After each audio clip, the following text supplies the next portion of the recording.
মালিকের লগে কথা কইতেছি, সোহাগ ভাই লগে কথা কইতেছি। তুমি এই আবার অড্ডুকো আবার ঠিক মালগুলা মারো। ভালো কইরা সাইডে গুছা গেছে রাখ, আর পার্টি আইলে কথা কইয়া হিসাবটা লিখে রাখিস, ঠিক আছে? ঠিক আছে ভাই, সমস্যা নাই। এই সোহাগ ভাই কি অবস্থা? ইয়া করেন তো ভাই, 1 প্যাকেট অ্যাডভান্স দেন, আর 2 প্যাকেট রুটি দেন, আর 1 সরা কলা দিয়ে দেন। এলো অ্যাডভান্স। থ্যাংক ইউ ভাই এই যে ভালো মানের 100 কলা দিলাম, আর এই যে রুটি। ভাই। তাহলে আহি না ভাই হিসাবটা কইরা যান, ডকডকাই দিয়ে যাইতাছেন গা। ওই মিয়া, তোমার কাছে কি হিসাব দিমু? আর এটা সোহাগ ভাইয়ের দোকান, আমি সব সময় এনতে বাকি বারটা খাই।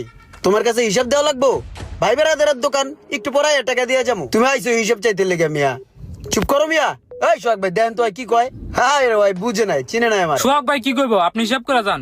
দেখ বেড়া, আমি কি কয়েকটা কল আর রুডি লয়ে কি ভাগ্য জমকে বেড়া? আই একটু পরে টাকা পয়সা হিসাব নিকাশ করে ক্লিয়ার করে দিয়ে যাবো। আমি বাকি বারটা খাই অনেক আগের তেই, তুই আমার চিনিস নাই বা? সোহাগ ভাই বুঝান তো, ফাউল পোলা পাইন, সকাল সকাল মাথাটাই দিছে গরম কইরা।